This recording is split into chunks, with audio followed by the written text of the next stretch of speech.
বাড়িতে বসে যখন কোনো কাজ থাকে না, তখন একটু চেষ্টা করি নিজের ক্রিয়েটিভ সাইডটা একটু এক্সপ্লোর করতে। তো সেটাই করছিলাম। দেখো, বাড়িতে একটু মাটির গ্লাস ছিল আর বাটি ছিল, তো ভাবছিলাম সেটা নিয়ে একটু কিছু করা যাক। তো যেই ভাবনা সেই কাজ, বসে পড়েছি রং নিয়ে। হঠাৎ করে যেহেতু ডিসাইড করেছিলাম রং করব, তো বাড়িতে সেভাবে কোনো রং ছিল না। বেস কালারটা করে নিয়ে একটা সাদা ফেব্রিক ছিল, তো সাদা ফেব্রিক দিয়েই আমি ভাবলাম যে পুরোটা কভার করার। তো দেখো, আমার রং করা কিন্তু স্টার্ট হয়ে গেছে। ছোটোর থেকেই কিন্তু আমার ছবি আঁকার প্রতি একটা আলাদাই ভালো লাগা কাজ করে।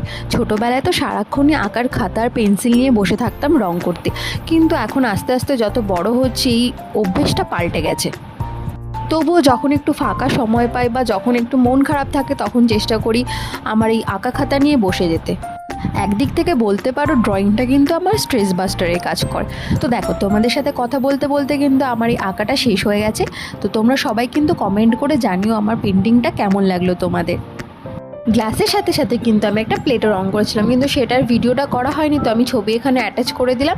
তো আমার এই ভিডিওটা কেমন লাগলো প্লিজ প্লিজ প্লিজ কমেন্ট করে জানিও। আর আমার চ্যানেলটা যদি সাবস্ক্রাইব না করা থাকে, সাবস্ক্রাইব করে দিও। দেখা হবে এরকমই আরেকটা ভিডিওতে, ততক্ষণের জন্য টাটা।